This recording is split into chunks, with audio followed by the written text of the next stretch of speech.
specify that to them. Or maybe they missed a step, they didn't put the address, so we'll ask them, can you provide an address? But then we approve or deny it depending on what their ask is. Okay. How did the GPS unit handle situations of emergency? So we classify an emergency as a life-threatening event. So if they are at home or at work or maybe at an approved location that we already approved for them to be at, then most likely if it's life-threatening, they're being transported by ambulance. Once they get there, we automatically get a alert saying unscheduled leave. So we look into that. Sentinel, the third-party company, will call them. Then they'll call us at the office and be like, hey, did you see that this person had an unscheduled leave? We will then attempt to call them ourselves and try to figure out where they're at and why they're doing what they're doing. We'll look into their actual location data. If they're showing at a hospital, we'll call up to the hospital, see if they have that person there. If they're showing somewhere else, then we'll consider that a violation. We'll send them an email. We'll make all attempts to contact them to find out what's going on. Okay. All right, and just one moment. Can I see parties and chambers briefly? And also you, Mr. Cohn?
All right, so States, you may continue. Thank you, Judge. Ms. Smith, were you on duty on December 4th, 2025? Can you give me the weekday?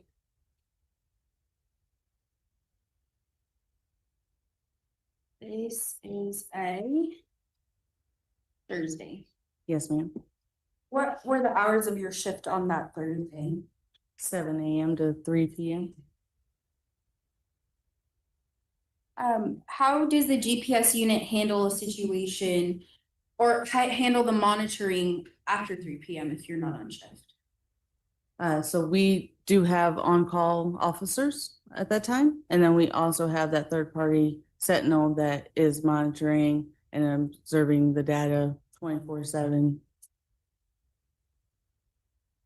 To your knowledge, did Mr. Cantu have an unapproved leave on or about December 4th? And object, that calls for hearsay.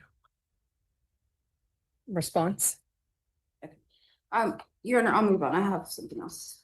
May I approach? Yes.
Your Honor, at this time, state would move to admit into evidence would have been marked as States Exhibit 2 through 5 under Texas Rules of Evidence 8036 and 90210. No Okay. objections. All right, States Exhibits 2 through 5 is admitted without objection. Thank you.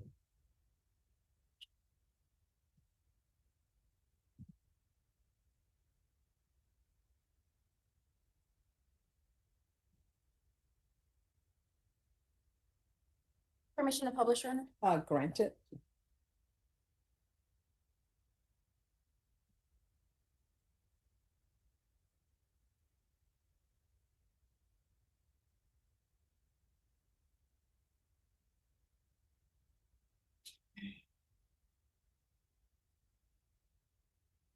Okay, Ms. Smith, are you familiar with an individual activity report? Yes, ma'am. What is that? The pattern report will show, unless it depends which report you're looking at, ma'am. Okay, so I'm talking about this individual activity report. Can you see that? Yes, ma'am. Okay. What is the client name here at the top? Erik Cantu. Okay, what is the client ID? Can you make that out? Judge, can we approach?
Are they unique to each participant? Yes, ma'am.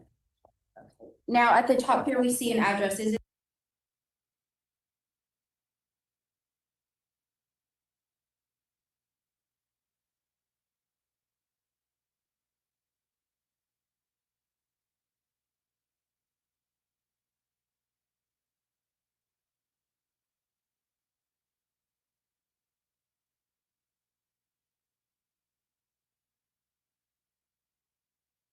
page 3?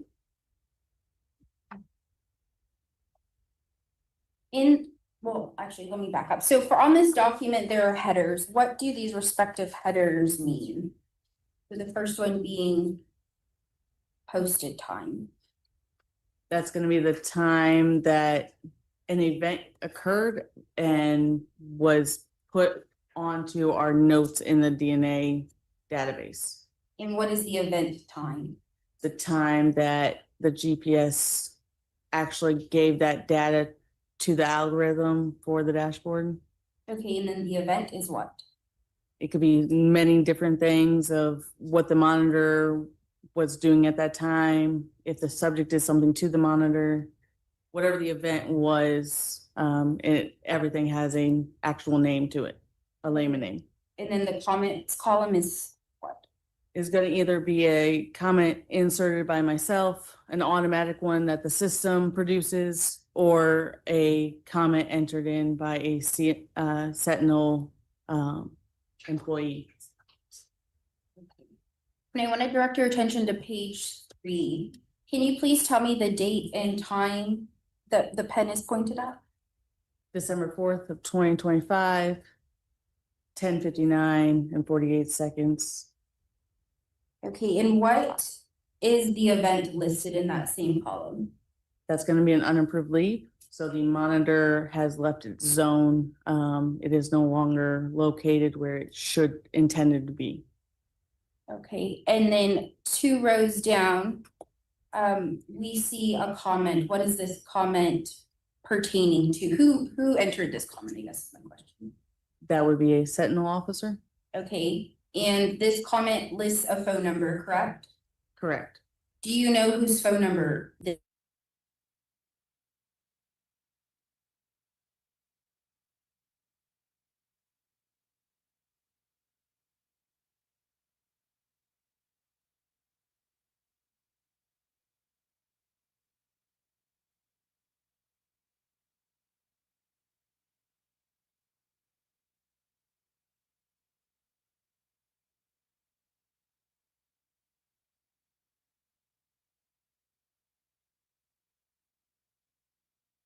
Did you learn of this unapproved leave? Daily duties, logging into the DNA database. All activity is shown with icons.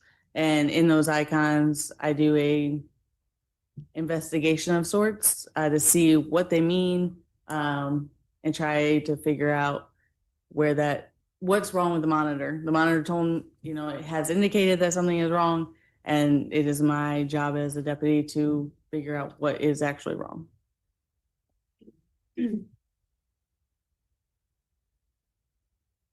So once you learned of that unapproved leave, what did you do? So I click on the icon and the icon will take me to his client page. On that page, I can look at his location, I can look at his schedule that is inputted, and I can look at the equipment. This unapproved leave, I need to focus on his schedule. What is he scheduled out to do or plan to do? That's been verified and approved. And then the second thing is, where is he at the present moment? So when I click on it, I look at the location. I saw that he was presently at home, but the time of the unapproved leave makes me run a stop report. Looking at the stops report, I can identify the addresses of where he stopped at, and for how long and the length of time. And then using their algorithm in Google, identify the places at which he stayed or went to. Okay, now you mentioned a stops report. What is the stops report? A stops report is a GPS algorithm that the monitor communicates to. When when that monitor has stopped at a location for a length of time that I can change the duration of, I can run a 0 minute, 1 minute, 2 minute, however long you like for those minutes to be processed at. We usually run it at a 2 minute duration because we can then indicate that they've at least stopped somewhere. And that report will run different addresses for us. And those addresses are usually buildings, locations, parks, bus stops, and we can get a good story before I call the inmate to figure out where they currently located, what were they doing. So I have actual data before I ask a question. Okay, did you do that here? Yes, ma'am. Did you make contact with Mr. Cantu yourself? Yes, ma'am. Were you successful in that contact attempt? Yes, ma'am. Okay, now I'm gonna show you State's Exhibit 4. Is this a stops report you were speaking of? Yes, ma'am. What is the time interval here at the top? That is the interval of which I can select the date range and actual time frame that I want to pull a report for. And this report is associated with which participant? This would be Erik Cantu's stop report. Okay. Now I want to direct your attention to page 10.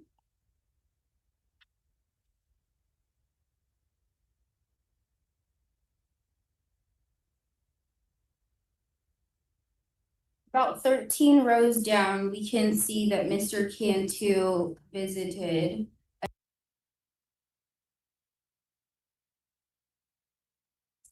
(11:16 and 48 seconds PM). Okay, and in this duration column, what does that show? That he was at that specific address for 5 minutes and 59 seconds. Now we can see in this address column, some of the addresses have an asterisk. What does that asterisk mean? The GPS data, the satellite imaging, just located that pinpoint. That was the closest one to the monitor. So it may not have picked up an address in that it might be a field, it might be a new building, it could be a new road or a congested area of a lot of signals going through. The GPS satellite imaging just picked a closest location or closest address. So that address may not be the exact address that he may have been at, but it is going to be the closest identifiable address with GPS technology that we have. Okay, now in row 13, under the address column, we see the absence of an asterisk. What does that tell you based on this information? That he was at that address. Okay, and in rows 12 and 14, this address, is that the address on file for Mr. Cantu? Yes, ma'am. Okay, so there is a location he visited other than his home, is that correct? Correct. How accurate does the GPS location track? It is about 16 feet. And how does that, I guess, is it conducted through GPS satellites? Correct.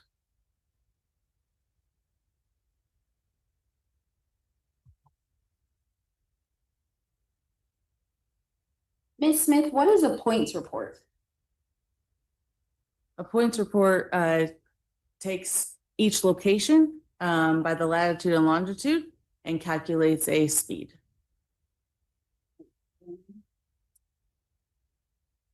And the speed is of their movement? The speed of movement in between 2 points that the satellite image was able to pick up. I'm gonna direct your attention to page 14 of State's Exhibit number 5.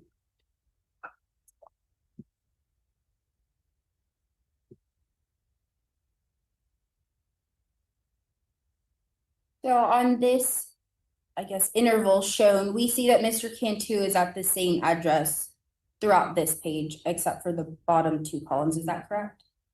That is not shown. That is not shown.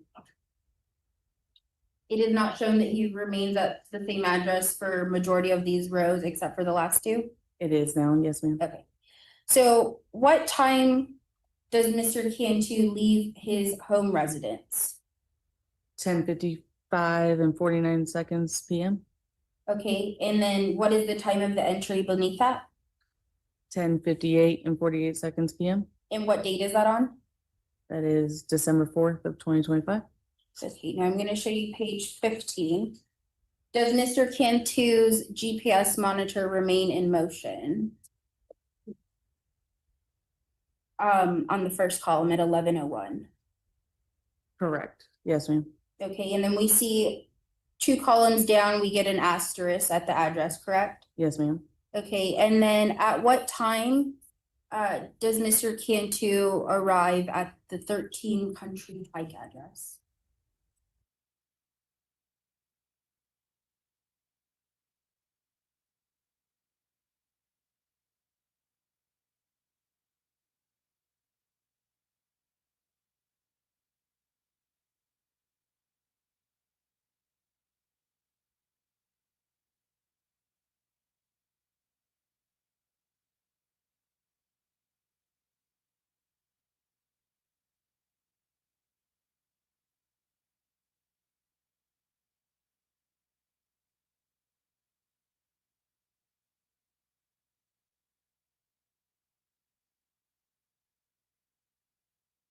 Finally is at 0 speed, which means it's not in motion anymore. Okay, and it receives a 0 motion at approximately what time? 11:40 and 49 seconds PM. Okay.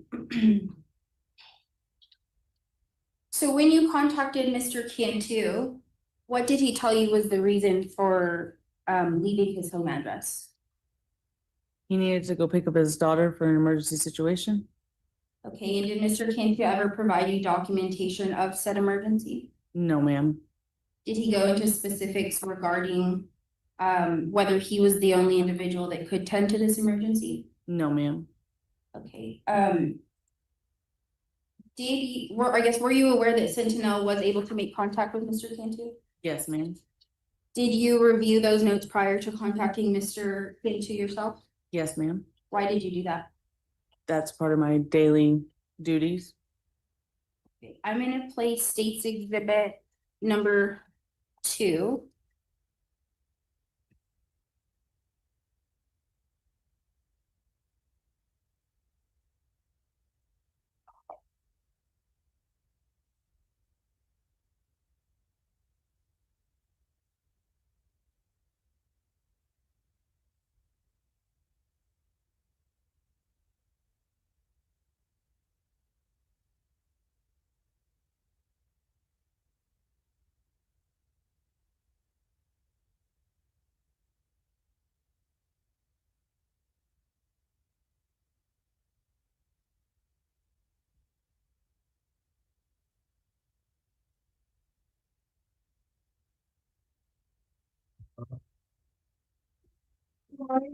Calling for Erik Cantu. Yes, this is Eric. I'm on the way. I have an emergency to pick up my daughter. Okay, and are you going back home afterwards? I'm going straight back home. I'm just going down the street 10 minutes, or it's about like 13 minutes, and then I'm coming. I'll go ahead and make that, and if your daughter's okay, and you guys have a wonderful weekend. Yes, ma'am, you too as well. And thank you. Bye.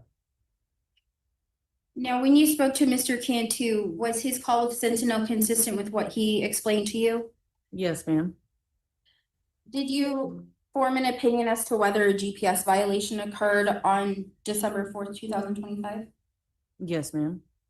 What did you base that opinion on? The records and the data.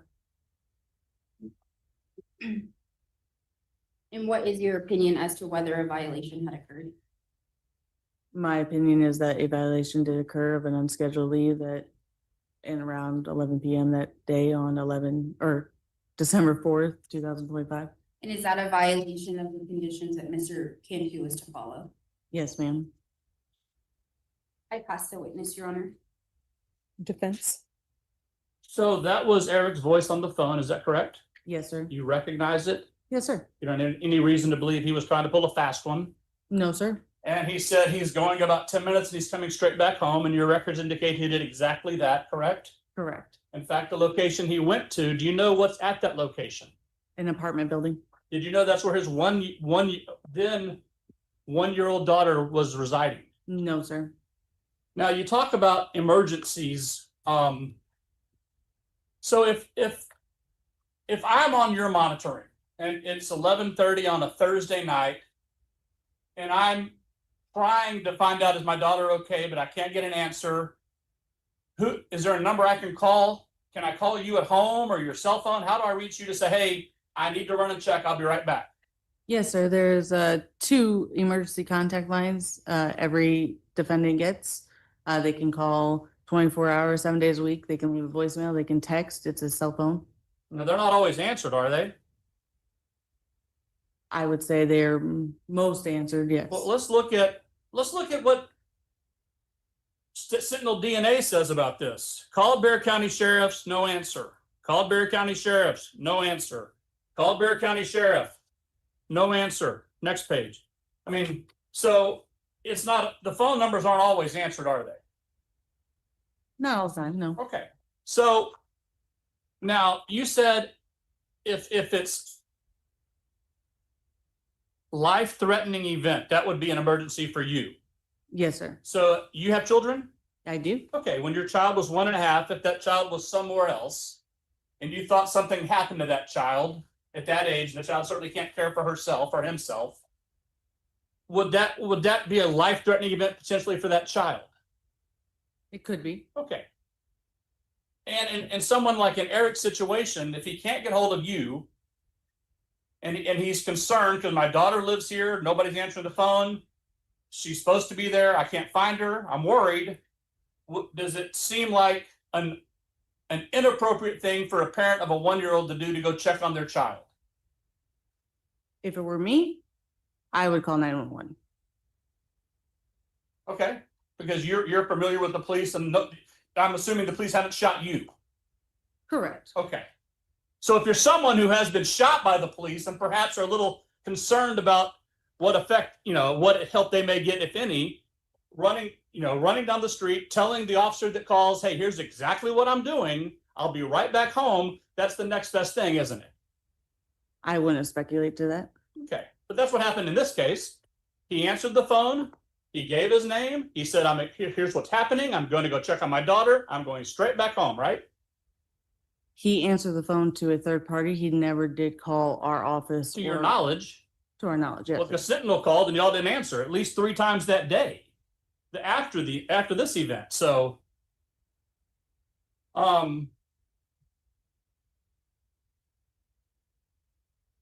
so the emergencies, those aren't violations, correct?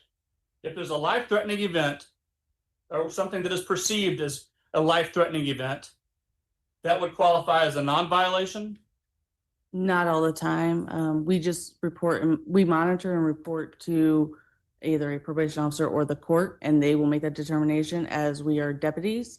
So we have impartial judgment and we fill our reports out and send them off. So, and what was your impartial judgment on this? You thought he was not telling the truth?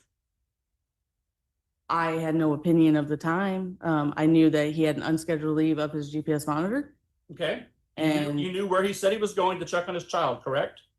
he said, he did state that. Okay, did you do some investigative work to verify that in fact that's where his child lived? The address he went to?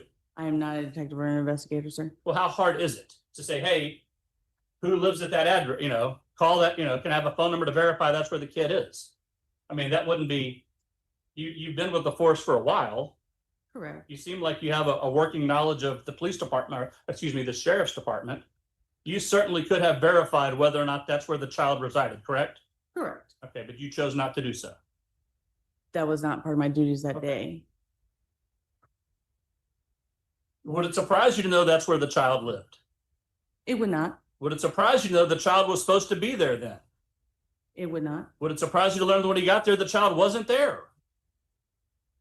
As a mother, yes, it And would. and as a mother, that would give you concern, right? Correct. Okay, that's all I had, Judge. No further questions, Your Honor. It's All right. from the state. Excused? Yes. All right, you may step down. If you'll leave the exhibits with the court reporter, please. Yes. ma'am. Any exhibits? Thank you. Thank you.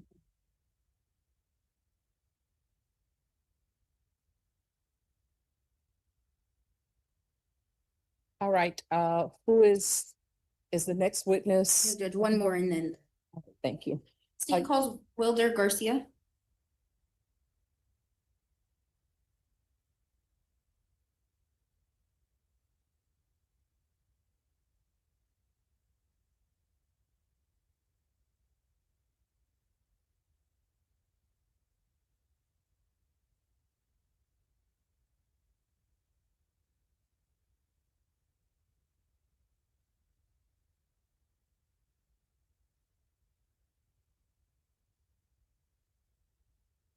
All right, there should be a square microphone up there. If you just put it somewhere, it's for the court reporter to hear. Yes.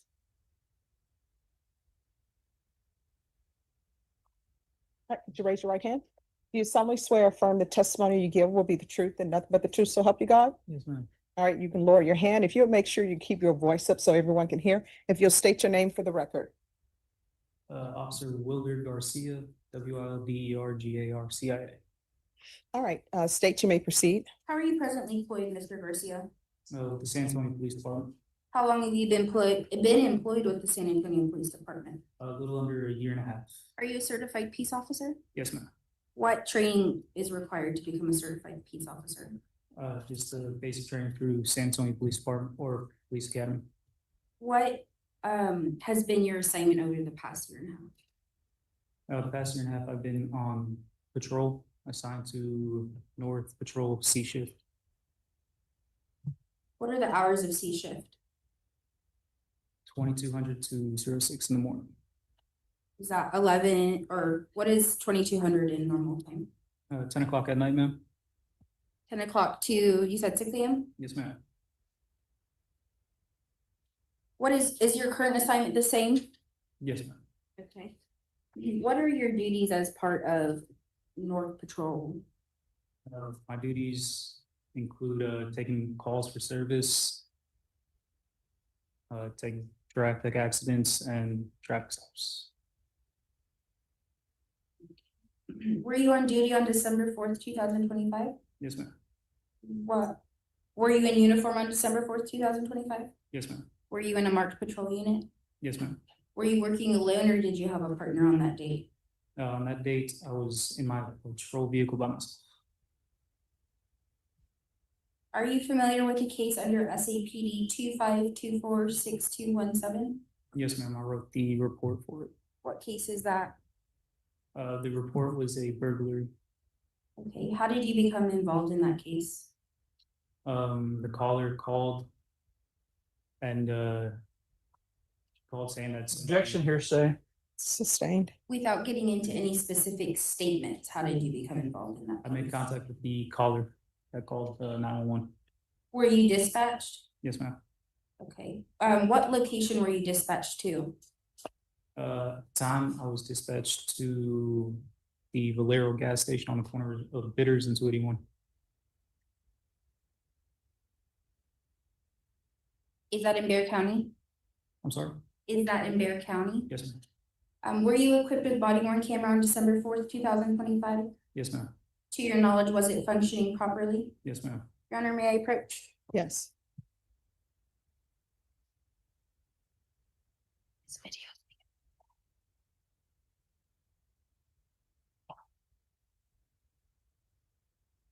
Officer Garcia, I need you what has been pre-marked as State's Exhibit 6. Do you recognize this?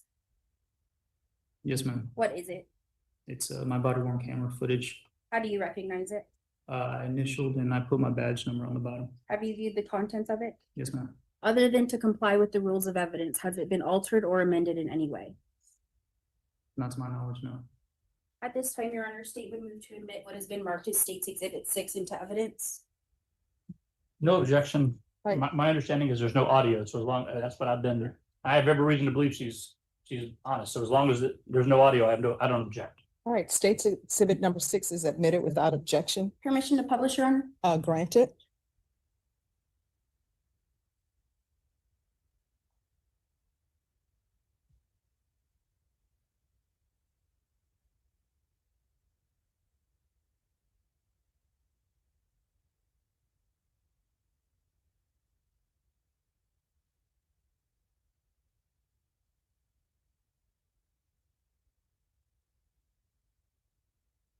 Now, when you arrived to that gas station, what did you do first? Made contact with the caller at the time she was in her vehicle. Do you recall what the vehicle looked like? It was a red four-door. Can't remember what type of vehicle it was though.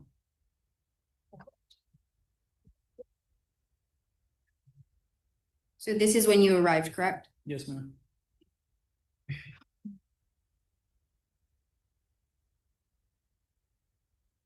And this is the car of the Yes, ma'am. caller. What did you do after you spoke to her? After I spoke to her, I waited for my cover to arrive, and then we got the address of her apartment, and we went over to her apartment. Do you recall the address of the apartment?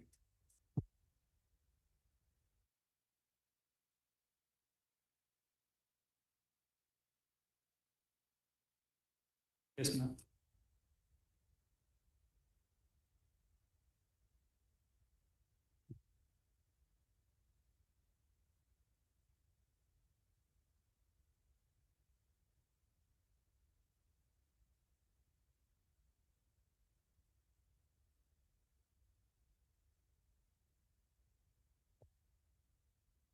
May I approach, Your Honor? Yes. I'm handing you what has been marked for identification purposes as State's Exhibit 7. Can you please refresh your memory and let me know when you've done that?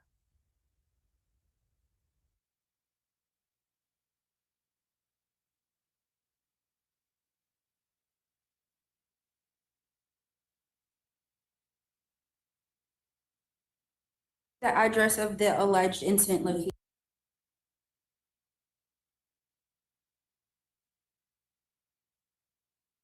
You moved to that location? Yes, ma'am. Approximately how far from the Valero to that location was the drive? Like a 2-3 minute drive.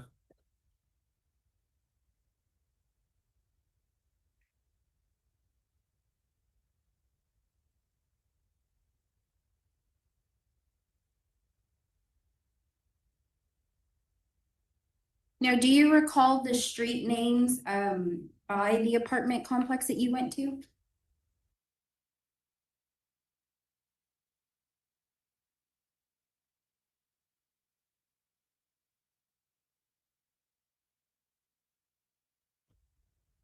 And then what did you do once you arrived to the apartment? We went to go open the door, caller tried opening it. She couldn't open it, so my cover opened it for her, and then we proceeded to clear the apartment, make sure nobody else was inside. Okay, so I have your body worn camera paused here. Do you see the cursor on the screen? Yes, ma'am. What is the name of this street? Do you recall?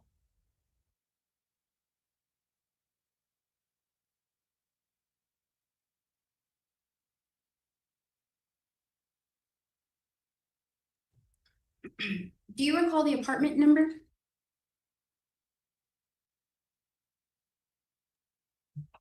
Why did you clear the apartment?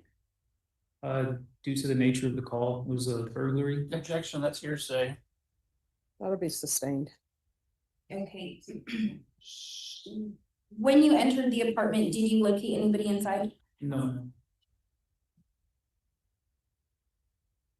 When you were at the apartment, did you observe any signs of forced entry? No, ma'am.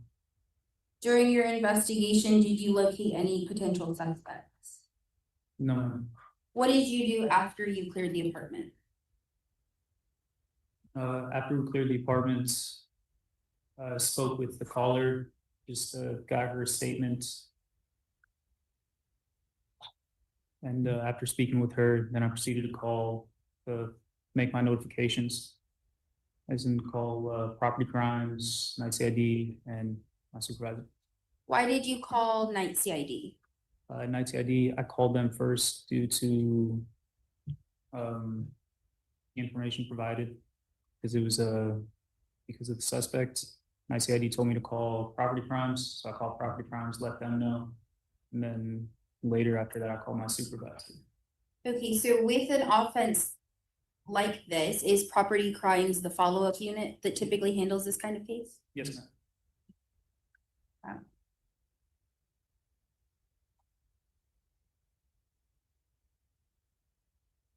When you spoke with the caller, what was her demeanor? She seemed very manic at the time, like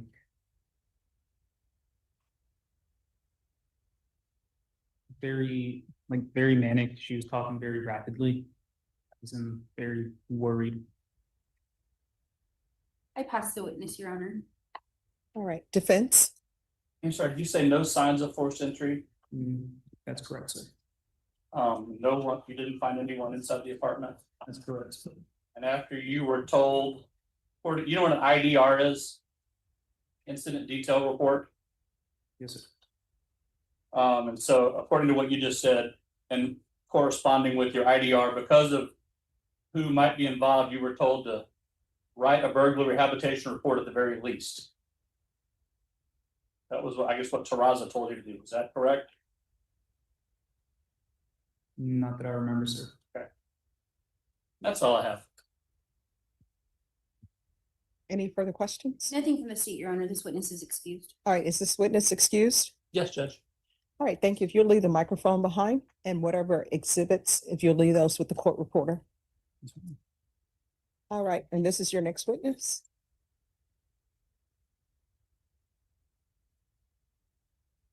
All right, so state who's going to be your next witness?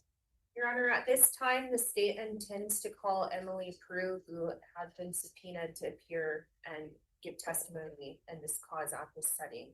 All right, and so it's my understanding that an attorney, based upon what the state and the defense, the evidence or information that the state and the defense gave to the court appointed an attorney to represent this witness. And it's my understanding, and this happened in the presence of the state and the defense, that the attorney for the witness is going to object to that witness testifying. Is that correct? Yes, sure. All right, so for the record, this witness is alleged to be? Her name is Emily Prue. She's the complainant and the bird hag that's alleged as the violation of condition number 1 in the MTR. And that case is awaiting indictment from the DA's office as well. All right, so that the record is clear, that's who this witness is, and that witness's attorney has an objection to her be testifying. So I'm assuming you want to quash the subpoena? Judge, yes, I'd like to speak with you about that. I have one objection to make, and then I also would like to inform the court if you overrule that objection of what my advice is to my client if she were to testify. Okay. All right, then let's start there, and I'll hear your objection, and then state you'll have a chance to respond, and defense, you'll have a chance to respond as well.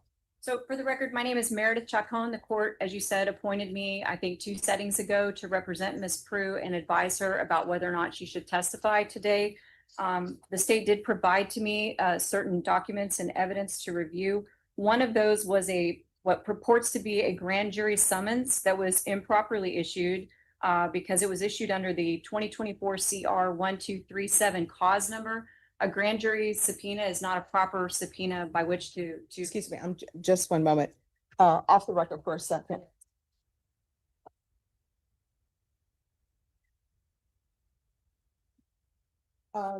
Norma, Mr. Thompson, do you live out of state or out of county? Austin? All right, Norma, he can appear by Zoom. And since I'm allowing you to appear by Zoom, or even if you have to appear in person, court starts at 9 a.m. Do you understand? All right, so they'll have you sign the reset form and it'll note that you can appear by Zoom. All right, we're back on the record. You may continue. What was the number for the grand jury summons? 2024 CR 1237. So this grand jury summons ordered her to appear before the grand jury on a post-conviction, a case that's already been adjudicated and is now on probation, which is improper, and for her to appear on the 22nd day of January 2026 before a grand jury. That was where she was served with the subpoena for this case. So they used a subterfuge to subpoena my client for this. Then when she was interviewed by the district attorney, she was threatened with going before the grand jury and being thrown in jail if she didn't want to talk to the district attorney. I know that because that's in the notes that were provided to me from the district attorney, who is not these fine prosecutors who are here today, Judge. She was also told when she asked if she could have a lawyer that she didn't need a lawyer. She didn't need to consult with a lawyer and that she'd done nothing wrong. Why would she need a lawyer? But then at the end of the conversation, they were also talking about her being incarcerated if she refused to talk to them. I would also like the court to take judicial notice that my client has filed an affidavit of non-prosecution in this case. She does not wish to testify. The subpoena ordering her to appear today was obtained by fraud because a grand jury subpoena should not have been used to bring her in to speak to the prosecutors. That was an attempt, I believe, to avoid discovery of the defense because grand jury subpoenas are secret. Had they subpoenaed her properly in this case, the defense would have known that she was coming in to talk and they would have had to turn over those notes. I also feel like they have threatened her with perjury. They have threatened her with incarceration if she refuses to testify. And because of that, and because I would have to trust this district attorney's office to know what the truth is and what the truth is not, I'm going to advise her to plead the Fifth Amendment if she does take the stand, because I don't know if they would later charge her with perjury if she said something they didn't agree with. And again, I'm not speaking to these two prosecutors directly, but to the administration that is driving this train. All right, so the record is clear. Defense counsel is not speaking of any actions that were done by the prosecutors who are physically in this courtroom. That's correct? Yes, Your Honor. And that includes Mr. Moray? Yes. All right, so let's start with one, the grand jury summons in 2024 CR 1437. Defense says that summons was improper. Mr. Moray, are you going to do the argument, or who's doing the argument with regards to that? I'll go ahead and do that, Judge. So regarding the grand jury subpoena, I've reviewed it, and just so the record is clear, I'm not the prosecutor that one ever met with the witness prior to today. And two, I'm not the prosecutor that issued that grand jury subpoena. However, I don't believe that Ms. Chacon has standing to contest that subpoena. The court is able to review it. It was issued in the case that we're here for today. That is an indicted case, so I'm not disputing that.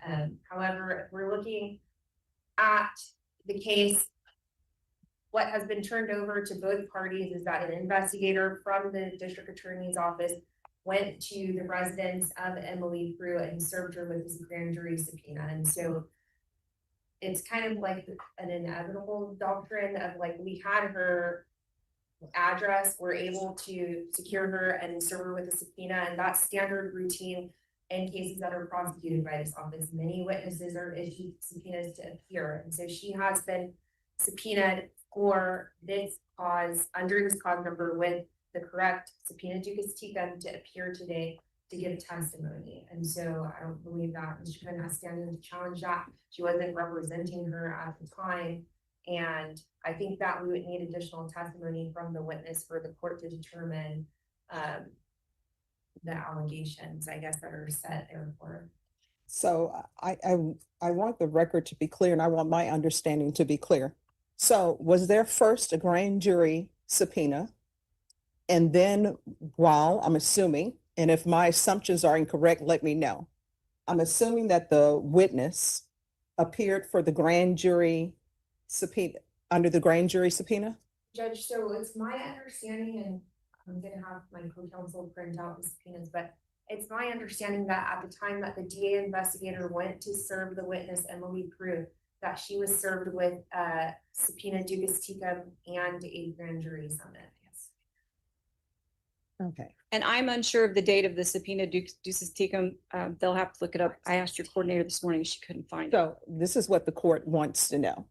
Number one, was she issued with a grand jury subpoena?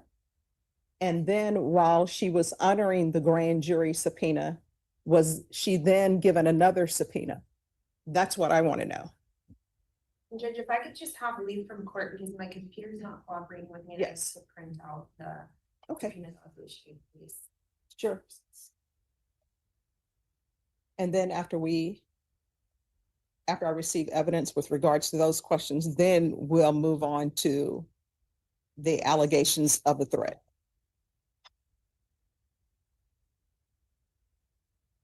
And what I can tell both parties, the allegation of the threat, I'm going to need to hear from the witness with regards to any allegations of threat. Says they threatened. Judge, and I think there's enough in the document that was given to us by the prosecutor that conducted the interview that I think clearly shows that. All right, well, you know, if y'all want to admit that for purposes of this hearing, for me to decide whether or not your objection should be sustained or not, I need to see that.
Oh, you served her twice then? Yeah.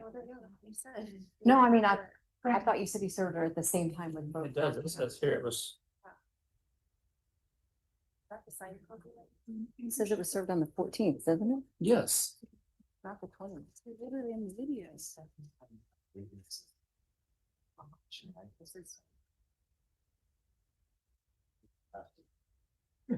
The signed one, I think. It says right here, The 14th. executed, witness my signature, 14th day of January, 2026, not 20th of What January. date is the subpoena? 20 January. 20th or? I thought it said But is it 22nd. to appear on the 22nd, so. Right.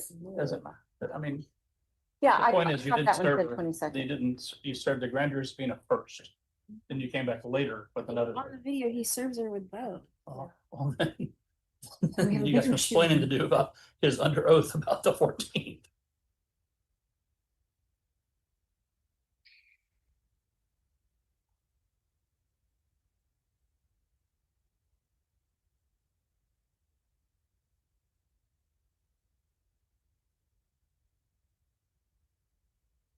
What's the one he gave us on Friday?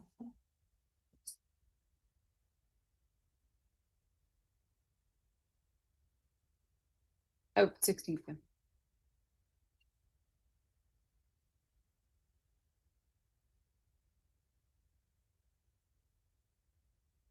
Wait. Here's how we return this sign? No, Oh, it's this one. It was issued on the 20th, they don't have a return. Did they not file the thing? God, I thought that. why did it say the 14th? I thought it says the 16th. Why did it say the 16th? Well, that says the day it was issued, right? Witness this 16th, so that's when the ADA signed it. But there's no return. I don't have the return one, maybe they do. There's a sign, but there's no return.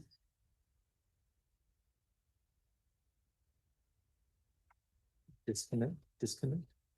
What is the subpoena? I know, I was trying to find it. Disconnect. Wait. And then hit connect automatically.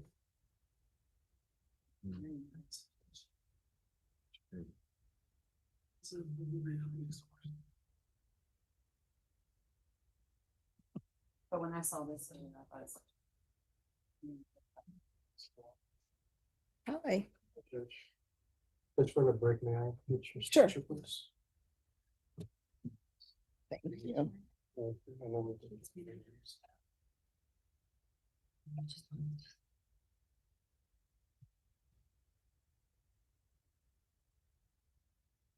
Thank you, Rick. And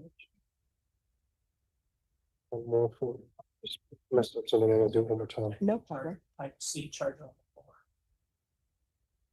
Okay.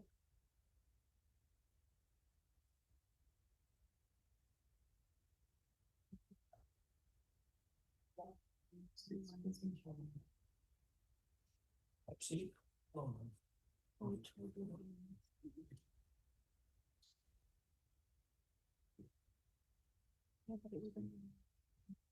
Is the 116.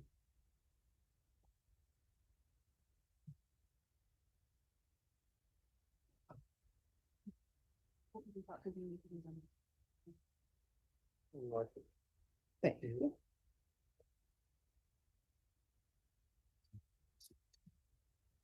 There's another one that was- Here you are. You're welcome.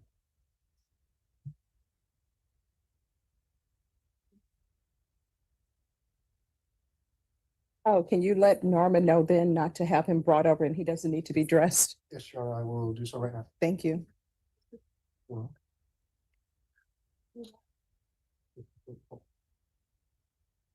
Then be-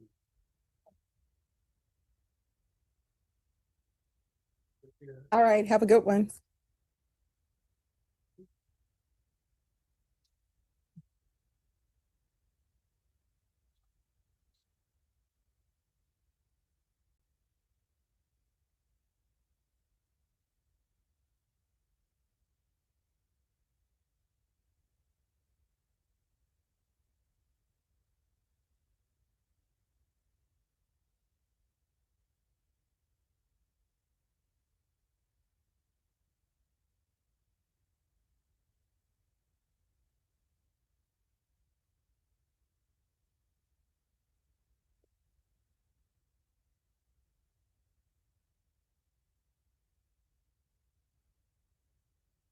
It's okay. I'm ready whenever the court is ready. All right. So.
All right, so Vashon, I received a text message asking me if I would be judge at a mock trial tomorrow at 5:30 p.m.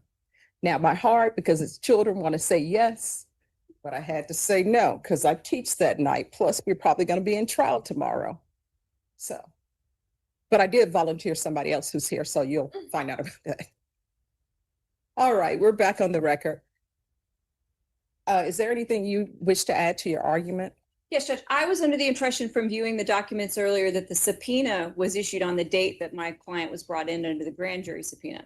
What has actually come to light is there's no return of service date on the grand jury subpoena, so I have no idea what date that was issued to her, but she did show up and talk to the prosecutor on the 22nd of January because she received this subpoena. Okay, The return on the trial subpoena or the MTR subpoena has the 20th of January as its date. So that was, I guess, 2 days before she had to come into the grand jury. Either way, I'm going to advise this witness to plead the Fifth Amendment if she is forced to testify.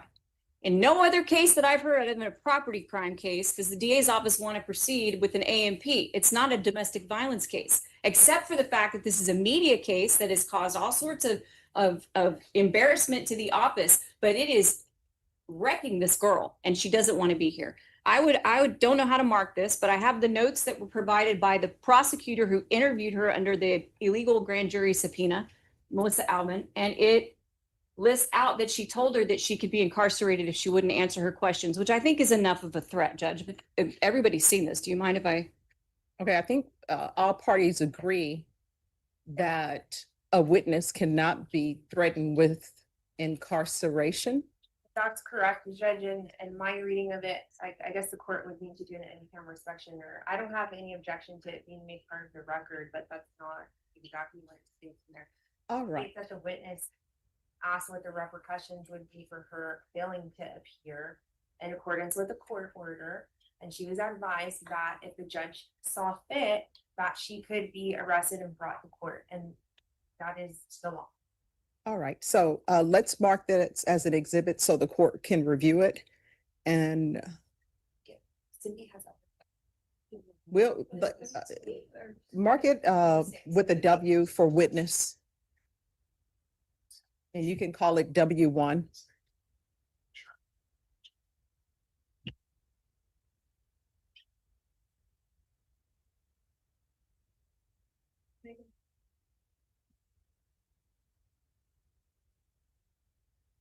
May I approach? Yes. Any objections to the court reviewing W1 for purposes of this No, hearing? Judge, I don't have any, but just, can we just all label with the same, so I had Q, or motion to quash. But I'm sorry. Court is okay with it being labeled. What did you want it labeled as? Has Q, All right, we can label it as Q, Oh, that's fine. I don't care.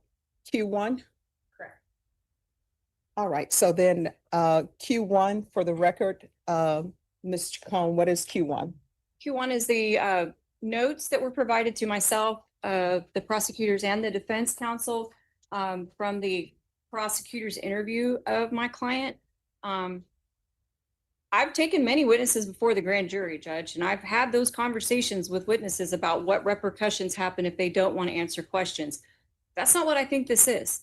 The girl asked for a lawyer. She was told she didn't need a lawyer. Then she was told that she might have, if you're not committing a crime, why would you need a lawyer? But then it's very strongly implied that if she's not telling the truth, she can be in trouble. She asked what would happen if she had to go before the grand jury. We're talking about a very young woman who's told she's going to go down and see a judge and maybe get arrested if she doesn't want to answer questions. I just don't think that's how you go about it. And I think that they knew they were pushing her.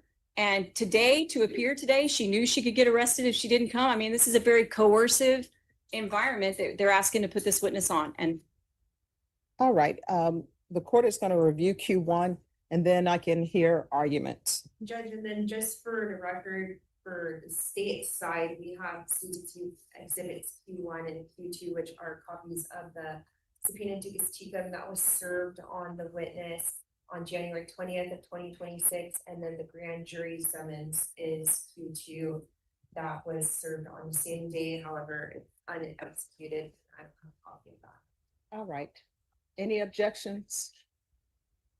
Defense? Any objections to the court reviewing those documents? No, Judge. All right, and it states Q1 and Q2.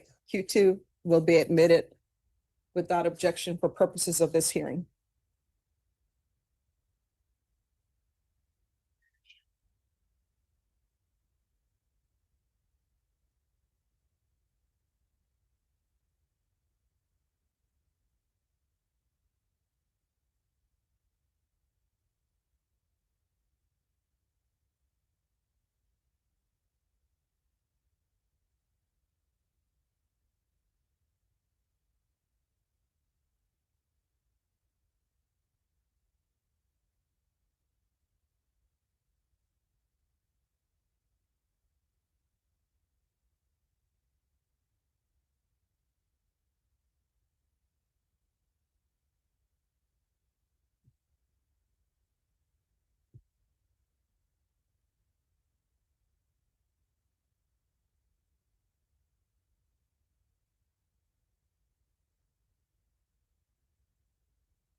All right, so what the court is reading is that the subpoena ducis tecum was done on January 20th.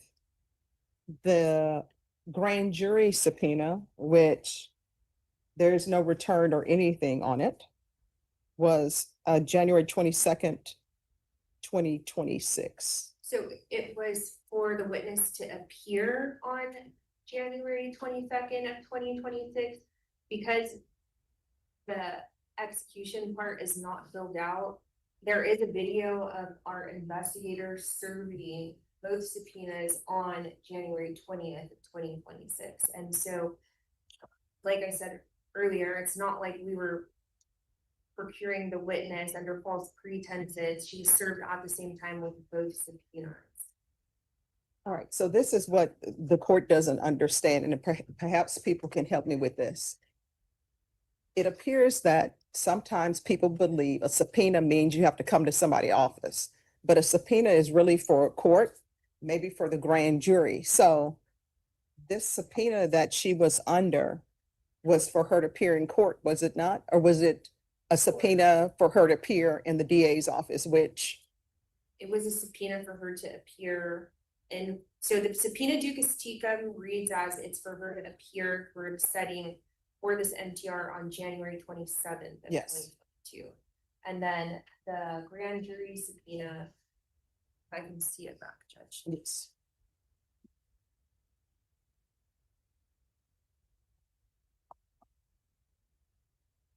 So then this was for her to appear before the grand jury on January 22nd of 2020.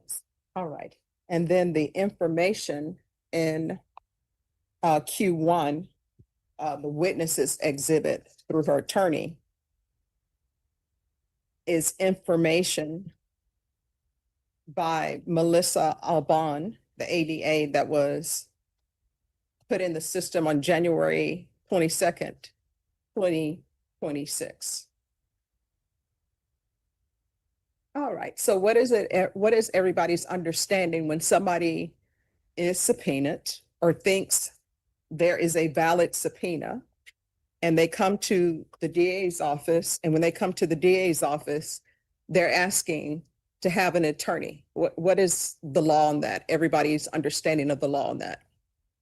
If somebody is subpoenaed, whether they think the subpoena is valid or not, it appears that the subpoena, the grand jury subpoena, that's not done properly, it appears that maybe the witness thought that this was a valid subpoena.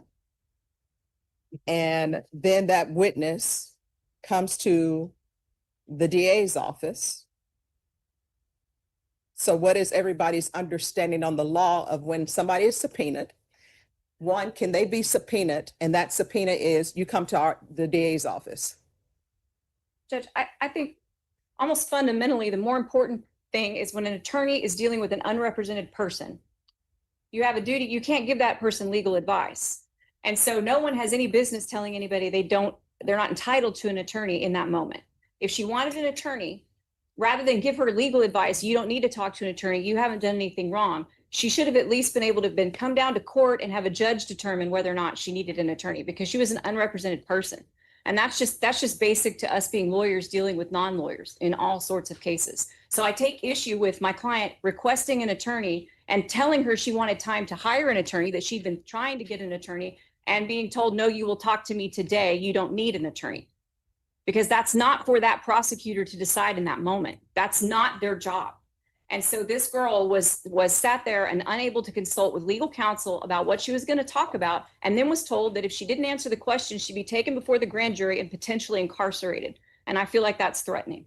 All right, so what the court is reading from the witnesses Q1, it states that ADA Alban, it states, I began talking to her about the facts of the case, and she stated she didn't feel comfortable answering any questions without her lawyer, and she wanted to invoke her right to remain silent. I asked her if she had committed a crime, and she said no. So then I advised her she does not have a Fifth Amendment right to remain silent if she has nothing to incriminate herself about. I asked her who her lawyer is, and she said she was summoned here With such short notice, she didn't have time to make arrangements for one. I advised her I had called the number in the police report, and then it goes on about the number maybe being incorrect. I let her know if she didn't want to talk to me about what happened the night of the burglary, we would go down to the grand jury and she would be asked questions in front of them, perhaps by them under oath. So first of all, if somebody is called before a grand jury, of course, the witness goes in maybe and without attorney. But my question becomes, one, it appears that she's at the DA's office under what she thinks is a valid subpoena, which is the grand jury subpoena. And then she's requesting an attorney, and then she's being given legal advice by ADA Albon. Does anybody want to address that for the court? Sure, Your Honor. There was a valid grand jury proceeding open in the burglary case. I believe it still is. I don't know the exact status of the case. And I do understand there's a typo where they put the current cause number on the top of the grand jury subpoena. I don't believe that that is a violation of law or gives anybody any standing to keep the witness off the stand in this case. And I think it would contort any statute or constitutional principle on the books. Oh, and I'm so sorry. The court reporter needs to hear, so there's a square microphone. If you could put that on. You bet. Second, as to the ability to consult with a lawyer, anybody is free to talk to a lawyer on their own time, under their own arrangements. But under the Code of Criminal Procedure, Emily, I don't know how to pronounce it. Emily Prue was not a target of the grand jury. She's a witness and she is the named victim in that case. Article 20A.258 of the Code of Criminal Procedure requires a suspected person or defendant to be given the option of consulting with counsel. It does not require anyone else. No one is allowed to take a lawyer in there. Generally speaking, witnesses who come to court, to the grand jury, they do not get the benefit of counsel unless they make that arrangement on their own time. And there is no law that says to the contrary. Emily does not have a Sixth Amendment right to counsel because she has never been suspected of any crime. She is not indicted of any crime. There is no complaint. We have no at-large file that I know of against her for anything. We are not pursuing any charges on false statements, any type of perjury. As far as we know, she made initial statements to the police officer that you can see on the video, but you cannot hear. So the crux of her testimony, the state has had from the impetus. So the reason why we can somehow suppress it through the witnesses urging baffles me. Mr. Cantu has no 3823 standing. He has no constitutional standing to keep a witness off the witness stand, just like no defendant has any general standing to prevent a witness from testifying. So did Miss Prue did not have a right to a lawyer. She could have talked to a lawyer on her own time, but the fact that it was inconvenient does not mean she gets to disobey a subpoena. Now, I believe what Miss Albin did is she gave her the option. You can talk to me or you can talk to the grand jury. And that's not unusual. Frequently, we will send subpoenas to witnesses and we'll say in lieu of or whatnot. So if a witness does not feel comfortable going before a grand jury and just wants to talk to the prosecutor, that's also fine. I believe I can understand it might have been uncomfortable. I understand that she has a fraught relationship with the man who's the defendant in this case.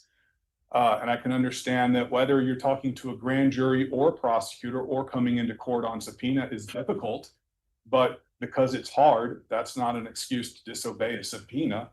Finally, I'll say that the statements that were given to Miss Prue are true.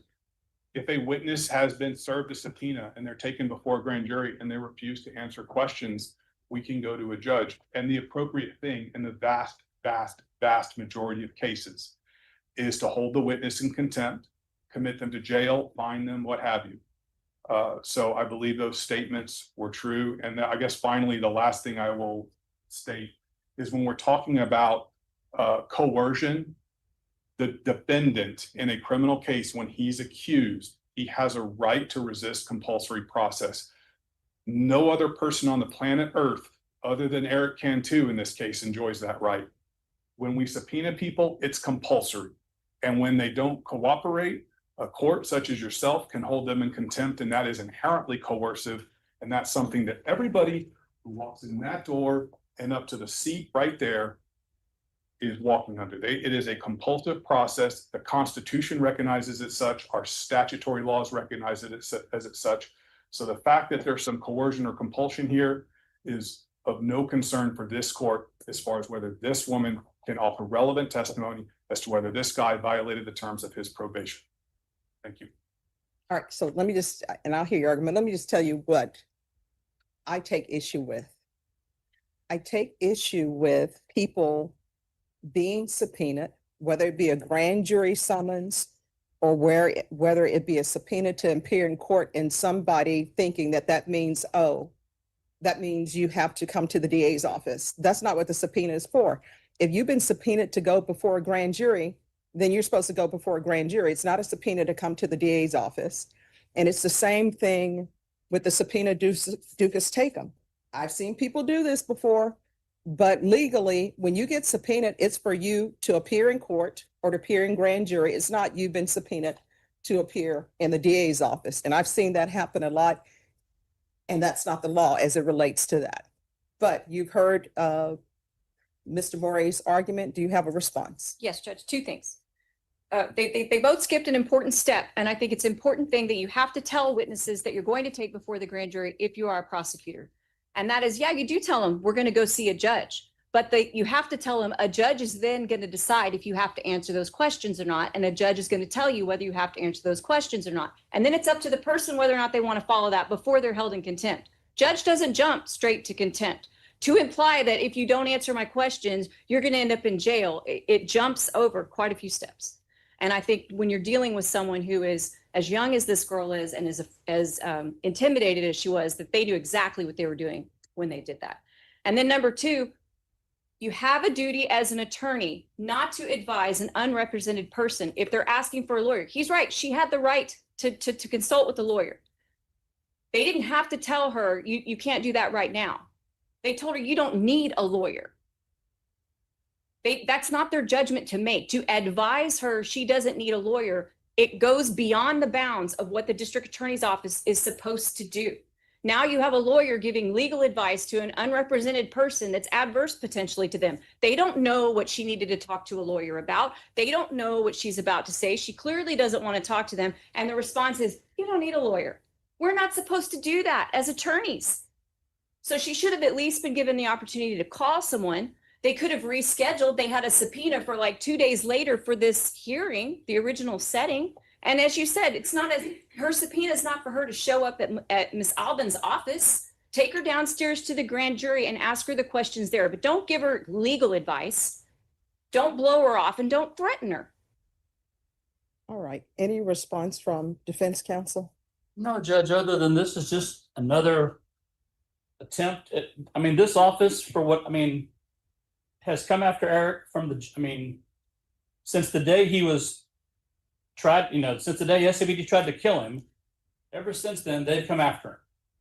And this is another example of anything they got to do, they're going to do to get Erik.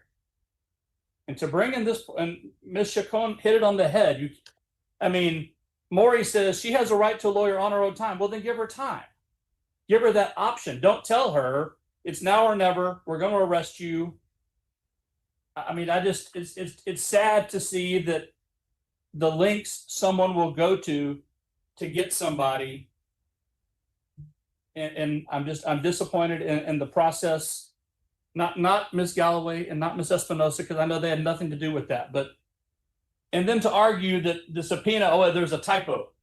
There's a case number on the subpoena. They picked that. It's not a typo. They brought her down under completely false pretenses. So once again, just on behalf of Erik, I ask you to consider what Ms. Chacon has said. That's all I have. All right. This is what the court is going to do. The court notes that the subpoena duces tecum was actually filed and returned before the grand jury subpoena. So were there statements that were made to ADA Albon from the witness? Judge, so that was my next point in this, okay, because there were statements that were made to Ms. Albon. And then there are the statements that were made to the police department, okay, and so. Should the court be entertaining this hoopla that's going on, okay? What the statements that were made to Ms. Albon have, they're consistent with what was reported to the police department, but what I'm submitting to the court is the statements that were made to the police department are admissible statements by the witness, because she did not invoke any, she voluntarily called police, she called 3 times. She voluntarily met with a police officer, she refused to enter her apartment until a police officer cleared the location. She did not request an attorney at that time, and so those statements are admissible in this hearing in compliance with the subpoena ducis tecum that was issued. All right, this is what the court is going to do. The court is going to deny the request from the witness's attorney. However, any statements made to Ms. Albon will not be admissible in this hearing. That's understood. All right. So do all parties know what statements were made to Ms. Albon?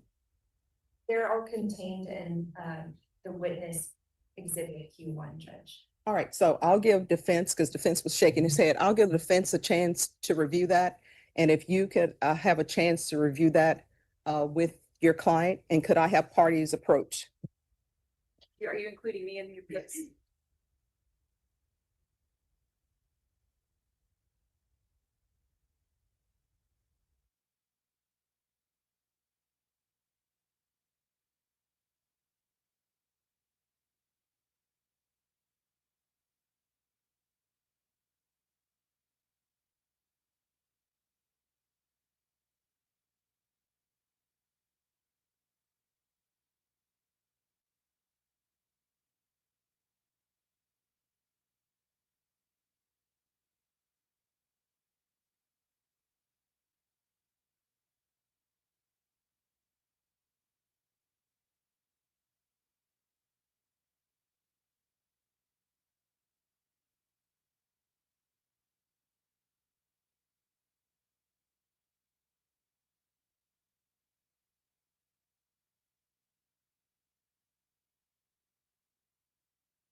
Operator can hear you.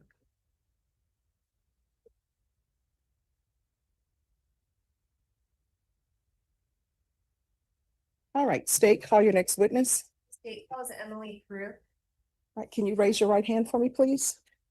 Do you solemnly swear or affirm the testimony you give will be the truth and nothing but the truth, so help you God? Yes, Your Honor. All right, you can lower your hand.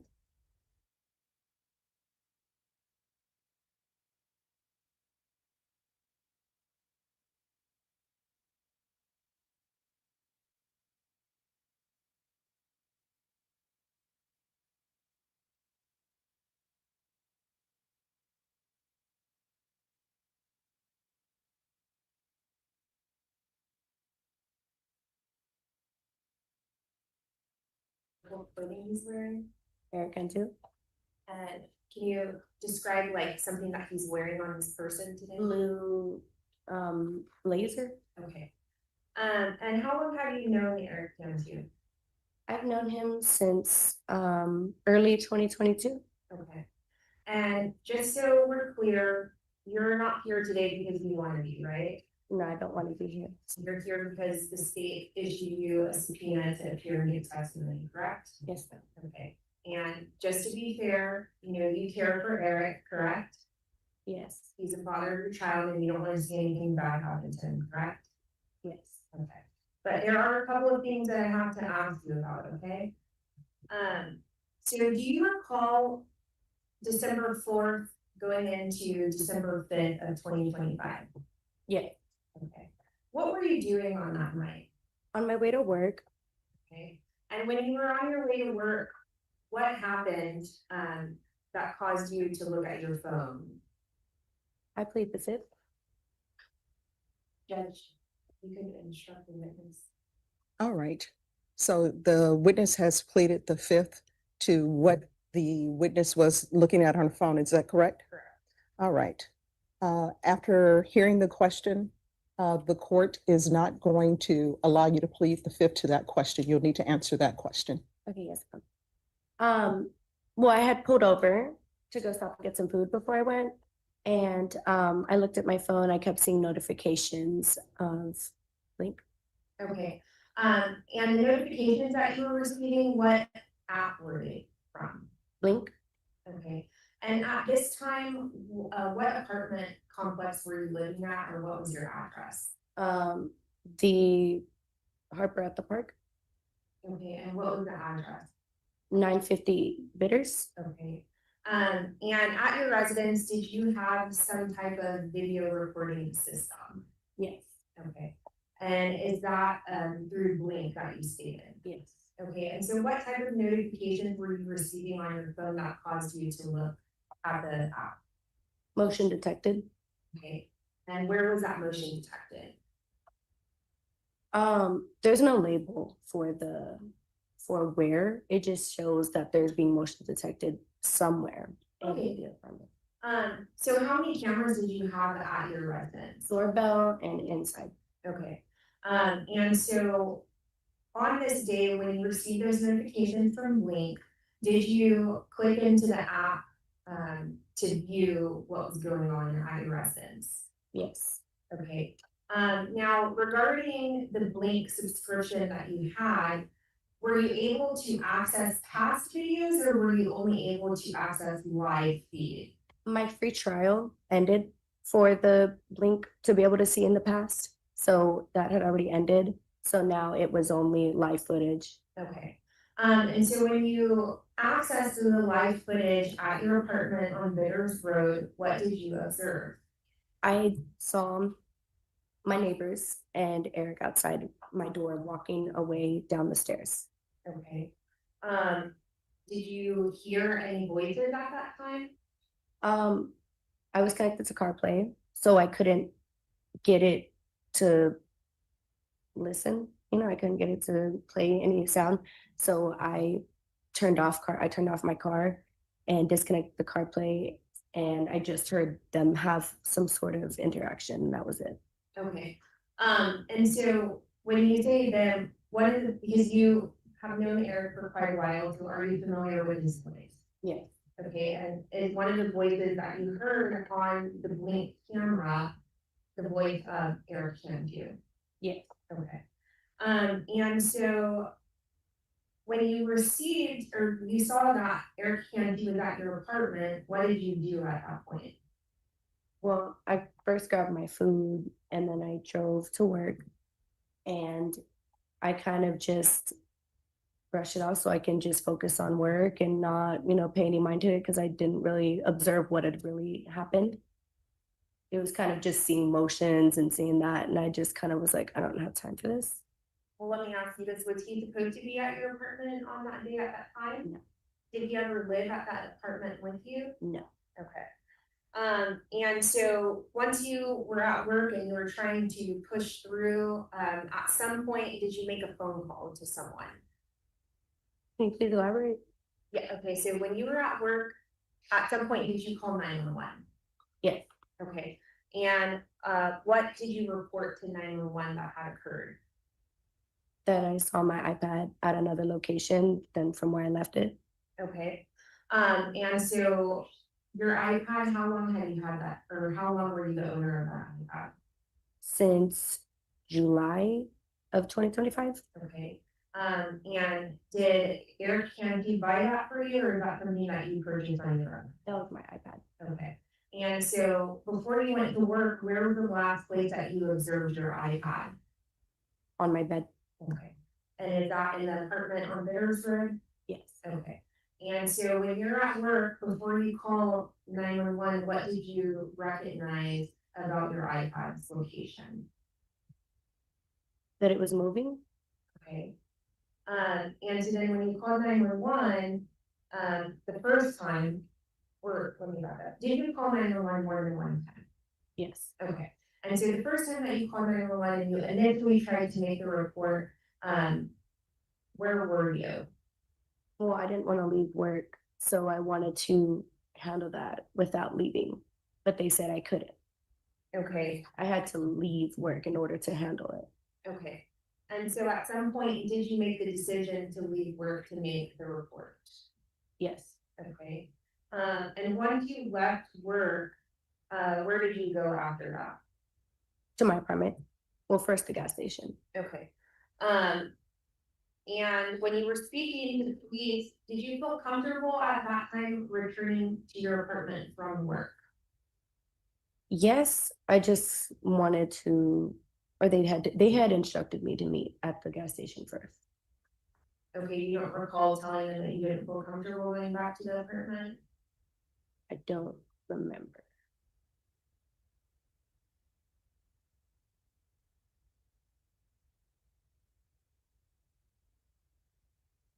If I could just have a minute, please. Yes.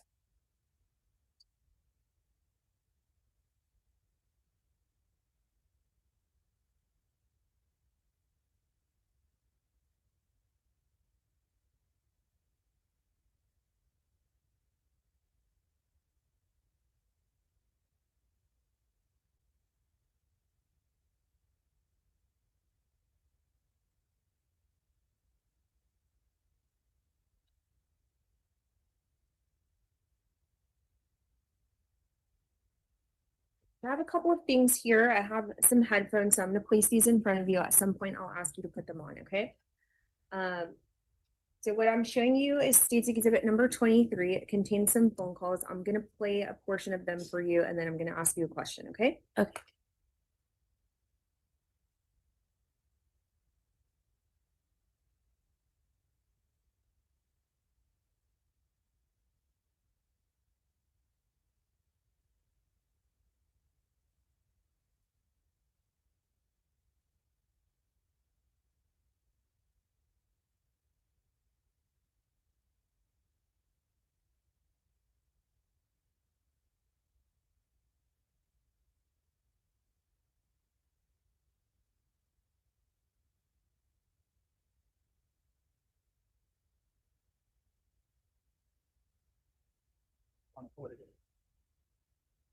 Or do you want to listen to it first, or what? What it was. Right. You can Nick was nice enough to offer his advice.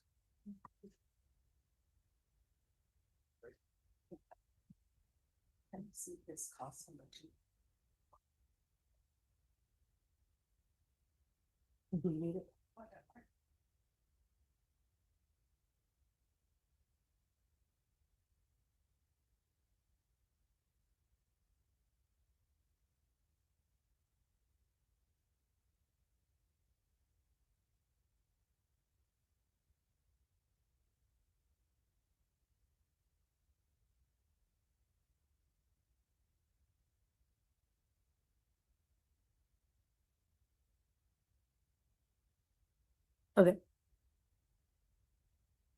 You can take the headphones off. Okay, so when you called 911, did you advise them that you didn't feel comfortable going back to the apartment at that time? After hearing, yes, I did say that. Okay, thank you. And so what location did you choose to meet with police officers at? The Valero gas station close to my apartment. Okay. And so after you met with the officers there at the Valero, did you then head to your apartment that was located on Bitters Road? Yes. And then once you arrived at your apartment complex, did the police arrive there with you? Yes. And did they kind of like search the location before you entered into the residence? Yes. And when you were in the residence, did you locate your iPod anywhere in the residence? Okay. Now.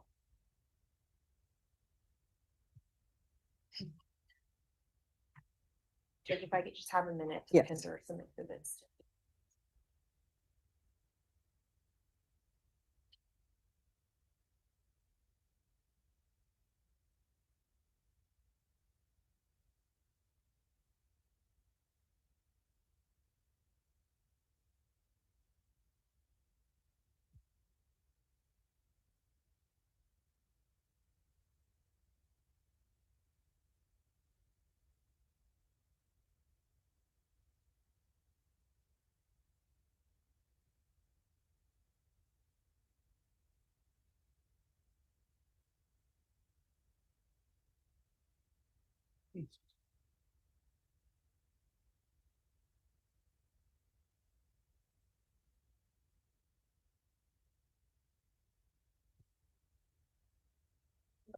So I'm gonna show you what has been marked as state exhibits 8 through 15. I'm gonna ask you if you can just take a look at these photos and tell me if you recognize what is depicted in each photo, okay? My apartment door. You can just look at them and then. You like look through them? Uh-huh.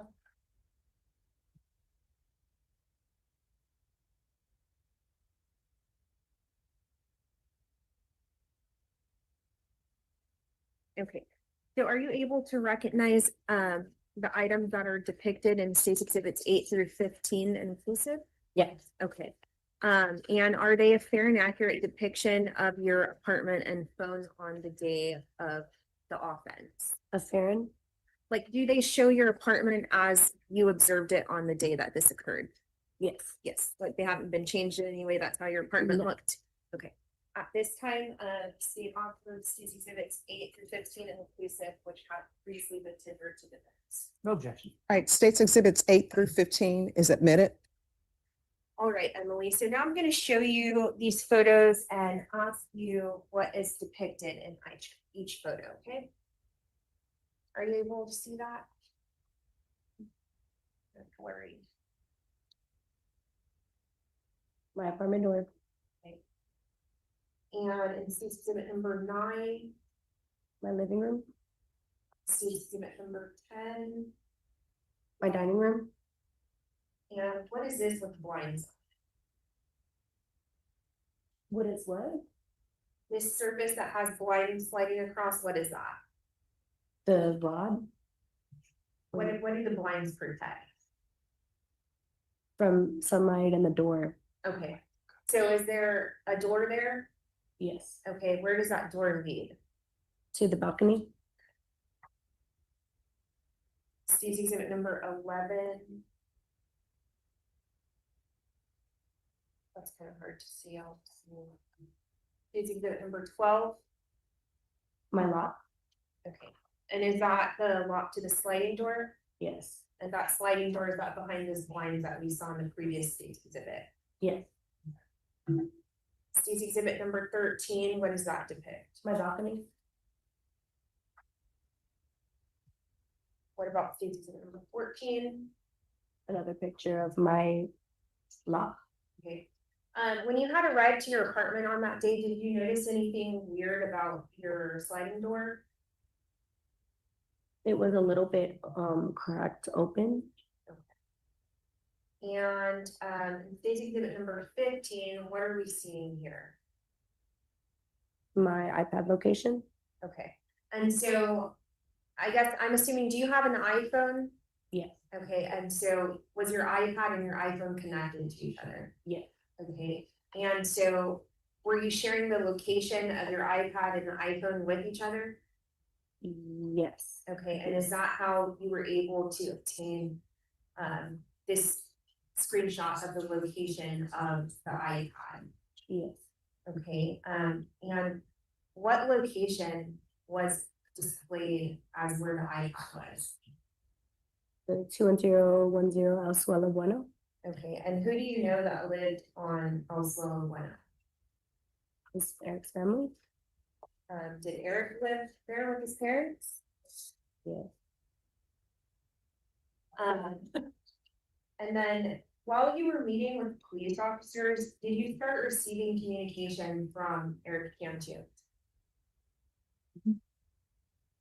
Did he text you at some point? While I was with the police, I don't remember. Okay, did he ever communicate with you either sometime when you were with the police or after you made the report? Let me rephrase my question. From the time that you noticed that your iPad was moving from your residence until after you made the report, did Erik Cantu reach out to you? Yes. How did he reach out to you? Text. And did a police officer with the San Antonio Police Department obtain screenshots or photos of the text messages that were sent to you from here? Yes.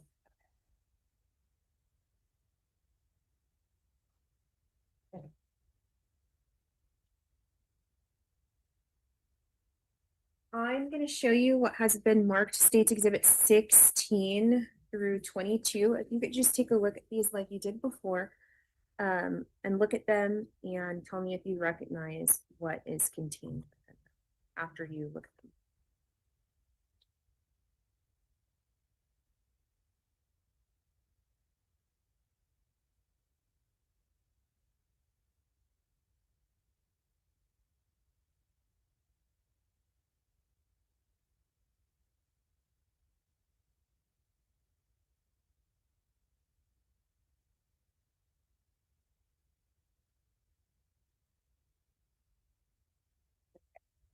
So now that you've had an opportunity to look at State's Exhibit 16 through 22, do these appear to be a true or fair and accurate depiction of the text messages that you received from Erik Cantu? Yes. This time, Judge, the state offers State's Exhibit 16 through 22 inclusive and tendering to defense for inspection.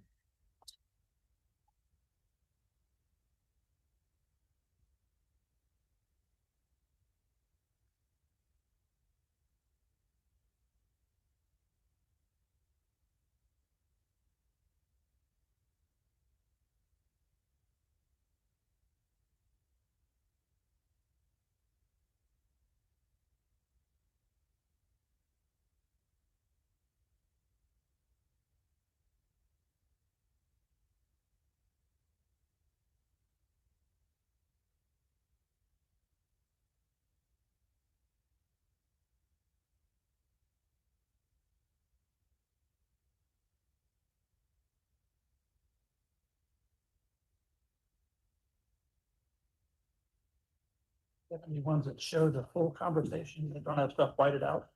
Yeah.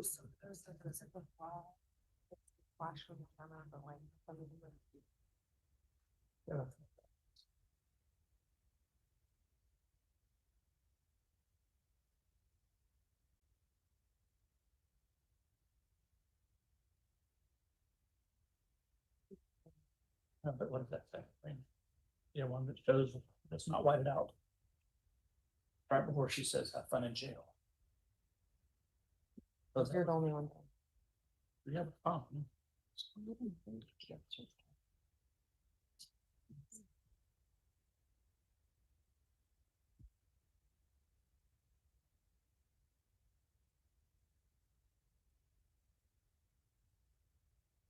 Is this somewhere else?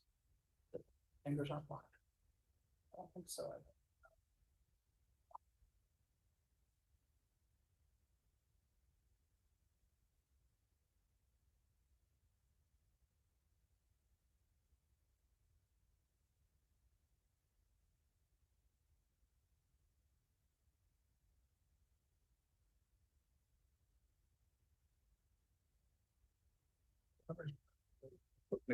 Oh, they got the beginning, okay. There, I'll put it back in order. Wise, you mean? Yeah, so like, whatever you're looking at.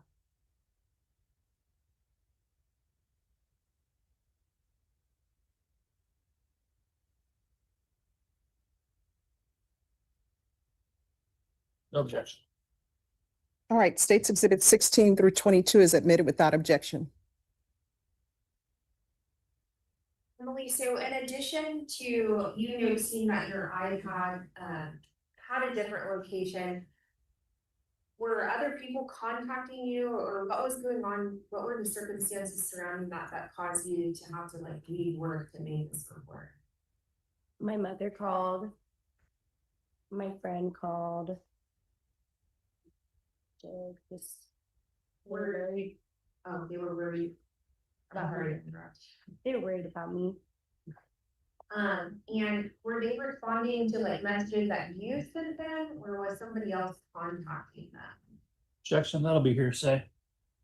That'll be sustained. Did you ever contact like your mom or your friend that day Back after they called me? before? Yes. So did you send them something that they would have responded to? I don't remember. I do not know. That's okay. So turning back to the text messages, I'm going to publish Stacy Exhibit number 16. And that phone number that's listed there, who do you know that phone number to belong to? Eric. Okay. And in these text messages, can you kind of tell the court what's going on in these text messages? I plead the fifth. I think it speaks for itself. Okay, that's fair. In State's Exhibit number 17, Eric sends you a text message that says, why does your location say you're here? Do you see that? Okay, and so you weren't at your apartment, correct? No. You were at work, is that right? Okay. And in State's Exhibit number 16, which would proceed in time. And State's Exhibit number 16, it appears at 11:15. Eric texted you, open the fucking door. You recall seeing that? Yes. Okay. And then in State's Exhibit number 17, at 11:43, he said, why does your location say you're here? Is that correct? Yeah. Okay. And it appears that very strong language is being used against you in these State's exhibits. And then when we arrive at State's Exhibit number 21, it looks like you responded to him, you broke into my house, weird ass N-word. Is that what occurred on December 4th going into December 5th of 2025? That's what the text message said, correct? Yeah. Now on that day, did you ever give Eric permission to enter into your apartment? No. Did he have any way, like a key or anything to get into your apartment? No, ma'am. And did you give him permission to use your iPhone? No. Where was your daughter, she was with your mom on this day, correct? Yes. And does your mom kind of regularly help take care of your daughter? Not really. Not really, okay, but on that day, your daughter was with your mom? Yes. Okay. And while you were on the phone with police, your mom was, or when you were at the gas station waiting to speak with police, you were on the phone with your mom, is that correct? Don't remember, maybe. And then just going back to, in the third 911 call that you made, well, in the second 911 call that you made, do you recall stating to the 911 dispatcher that initially you were going to stay at work and report the offense in the morning, but this is starting to get really bad, so I needed to clock out and meet her. We have the witness, sorry. So that night, you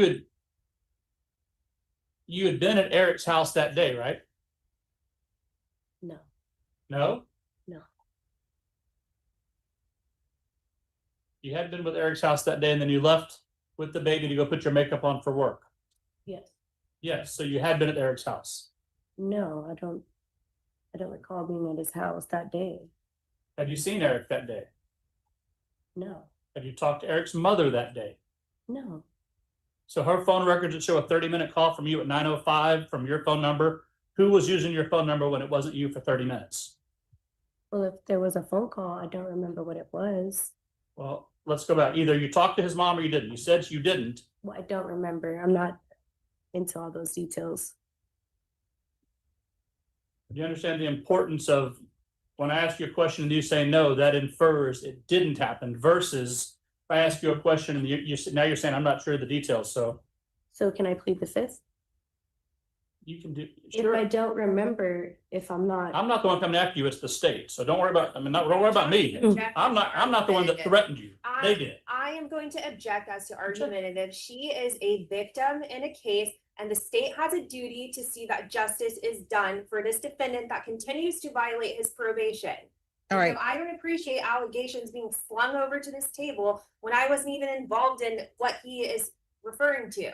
All right, the objection will be sustained. Did the state threaten to arrest you if you didn't answer their questions? Yes. Okay. Now, your location says you were at your apartment. Was that because you had your location coming from your iPad instead of your iPhone? Please Or- elaborate the question. Yeah, yes, ma'am. One of the messages seems to think that he says, why does your location say you're here? So I mean, I know you can have your location like show up at your iPad or your iPhone on that particular time. Was it at your iPad? Yes. Okay, so when he asked, so when he says, why did your location show you were here? If he had looked at where you were, where he thought you were, it would be your apartment, correct? Because your iPad was in your apartment. Yes. Okay. And he was upset because of things he found on your iPad, correct? More than that. More than that? I mean, George who? Object as irrelevant. All right, that'll be overruled. Who's George? I'm not answering that. It does not matter. Well, was it someone was it something he found on your iPad of you and George? I plead the fifth.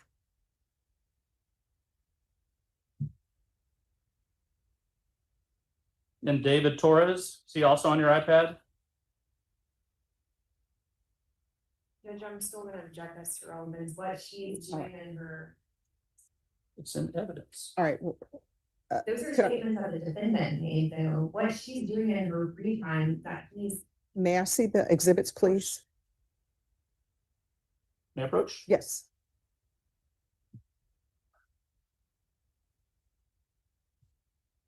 I'll move on, Judge, just to get this thing rolling. Now, that particular night, Eric thought the baby was with you, right? At least earlier in the day, correct? Yes. That'll be overruled. And then Eric, according to your iPad location, would, you know, it would be safe for him to assume if you were with the baby and your iPad said you were at home, then he would think you were at home, correct? Elaborate? Well, on this particular night, Eric knew you thought, he didn't know your mother had the baby at that point, right? No, You hadn't told him that was your plan, correct? no, In fact, no, that's not correct? it's correct. Oh, that is correct, okay. And then in fact, as I understand it, you had originally talked to him during the day and he thought you were going to work later. You actually went in earlier than you were supposed to, or something like that, is that right? Yeah. Okay. So at some point, Eric is trying to look for you. And he sees that you're at your apartment. And then he calls you a couple of times. Do you answer any of those calls? No, Okay. And can you see if he thought you were home with the baby and why you didn't answer, why that might get him concerned? sure. Okay, I mean, he cares about his daughter, correct? I mean, I don't want to, does he participate in her life? To an extent, Okay, and does his family participate in her life? yes, Now, talk about the family. You lived with Eric and his family before this apartment, is that correct? Yeah. And even sometimes during the apartment, you still stayed with Eric and his family, is that also correct? I think that's it. All right, you'll need to answer that question. The question was? Did you stay with Eric and his family even after you had the apartment sometimes? Yeah. Yeah, and I'm not trying to trick you. I'm just trying to paint a picture of what was going on. Okay. Now, I thought you said that Eric didn't have a key. Did I understand that correctly? You had not given Eric a key when he helped you move in furniture that day? Help me move in furniture? When you moved into the apartment? No,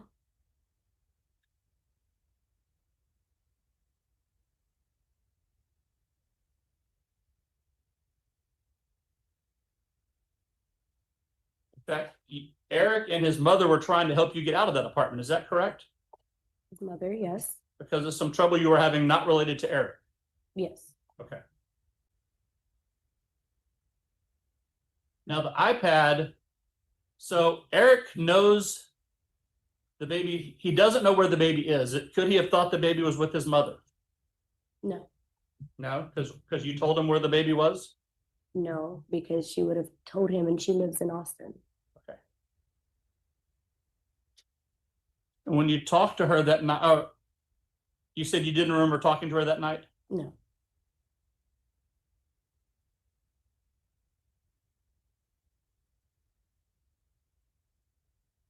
Is it possible you did and you just don't remember? it's possible. Okay.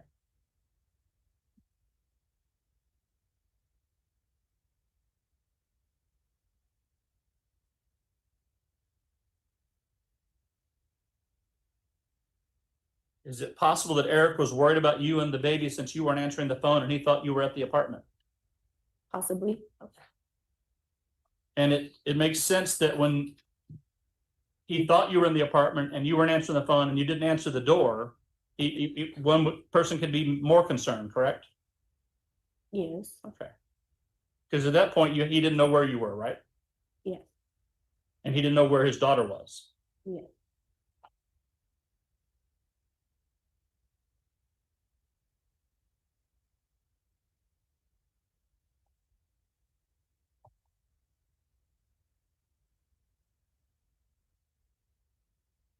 And the iPad, is that the same iPad that, I know apparently you had pictures of you and these other guys on it, but there's also the iPad your daughter used to watch stuff when, Yes, and guys plural. There was no guys plural. I was just going off your text messages of Nate and George and the other guy. But this, like when my kids were very young, they would watch like Dora the Explorer or something.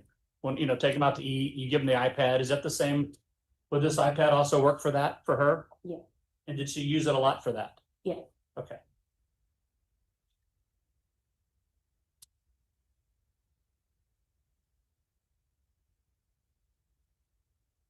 And did you and Eric use that iPad together with her? No, There was never a time when you and Eric and your daughter watched something together? when y'all lived together with your daughter, the three of you never watched anything together? Not on my iPad.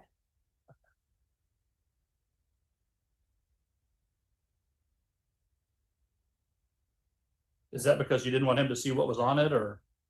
Object as to relevant. Sustained. Now, you said you originally, you called the police because you saw the iPad moving, right? Yes. And it was the police's idea, the police people, whoever it was, idea for you to meet at the grocery, at the Valero? Yes. And it was that before or after they learned that his name was Erik Cantu? Not too sure. Well, did you tell them who you thought had your iPad?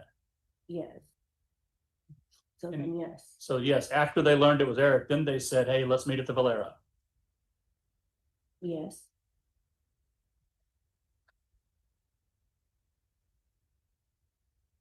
And when you first saw, well, yeah, you said you were driving to work. And I guess you work a night shift somewhere? Yes. Okay. Because it was night, correct? Yes. Okay. So you're driving to work and you get an alert for some movement on your phone and you pull over and you watch whatever the movement was, right? Yes. And whatever you saw didn't concern you enough to do anything because you still were going to go eat. You said first you got your food and then you went to work, right? Yeah. Because the alternative would have been to turn back around and go back to the apartment, right? How far were you from your apartment when you got that video? 20 minutes. 20 15 minutes? 15? 15 minutes. Okay.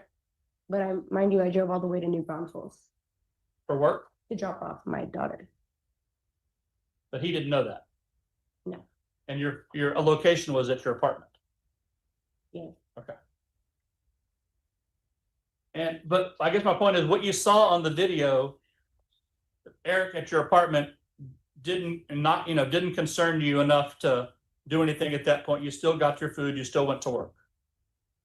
Yeah. Okay.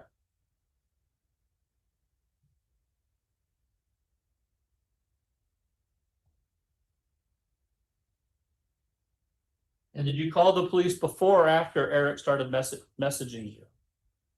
If you remember, After. after. So once you found out he found out was on the iPad, then you called the police. I called the police after multiple messages and calls from everybody. About what was on the iPad. Not about what was on the iPad. I'm being disturbed. I'm sorry, what? I'm being disturbed at work. Okay. Disturbed. Okay, thank you. But the messages that were disturbing you were about the messages about what he found on the iPad. Right? I did. We have the messages. I mean, that's, you wanted us to see them, so. It speaks for itself. So you see him at your house at the door, you continue to get your food and go to work. Then he texts you about Nate and George and whoever and the other people. That's when you call the police.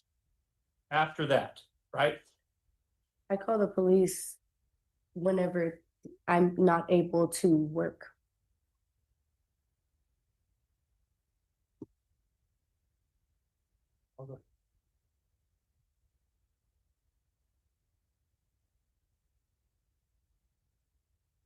So when they allow you at work to carry your phone, you have your phone with you? Yes. So that's what was disturbing you, your phone Yes. at work. Yes. And the only reason you called the police because you were being disturbed at work, And because my privacy is being invaded. because your privacy was being invaded because somebody looked at the pictures of you on the iPad. It's not just about the iPad.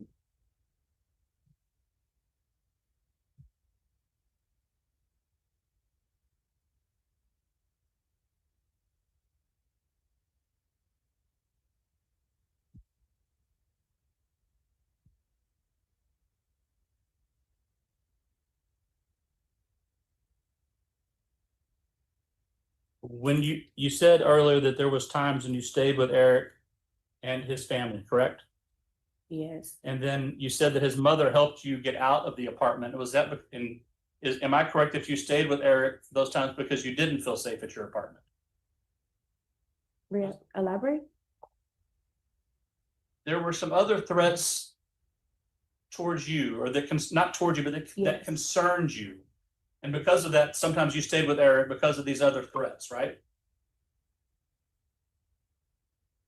Yes, And then also that's the reason you had his mom help you get out of the apartment because of these other threats, correct? Yeah. And those had nothing to do with Eric. Is that correct? Okay. Yes, it did, or no, it didn't. I'm sorry. yes, it did have, no, it didn't have Okay, anything. okay.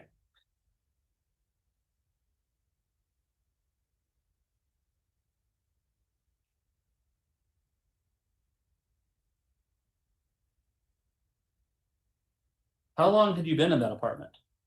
Since April of last year, So from April to December, December, so about 4 months? longer, April of 2020. Oh, you're right. My bad. April to December of that year. But part of that time you still stayed with Eric and his family, even when you had the apartment. Yes. Okay.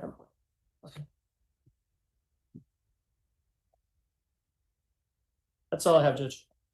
We have no further questions, Judge, and she may be excused. All right. Any objections to excusing the witness? No. All right, thank you. Thank you. All right, state, call your next witness. State has no further witnesses, Your Honor. All right, defense, any witnesses? Do you need to discuss that? I'm out. Sure.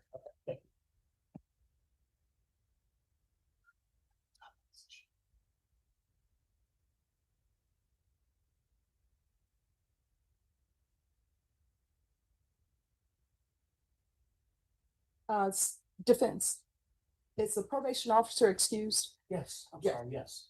Thank you. Sorry. No problem.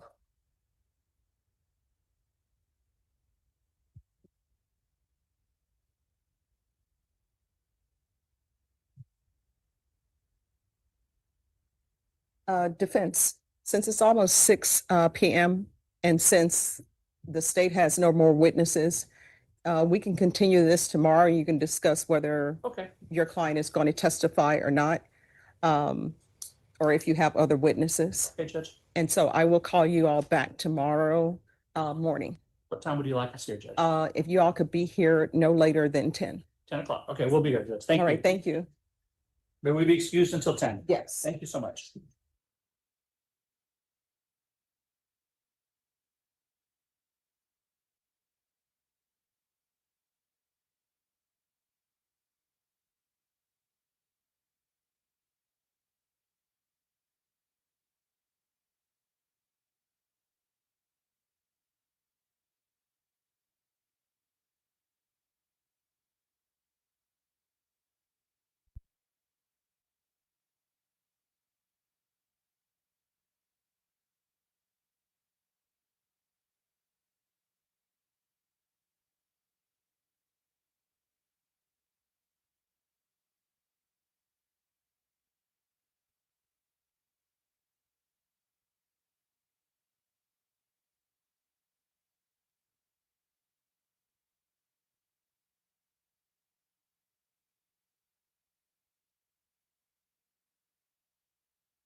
Corazón de Jesús. Padre nuestro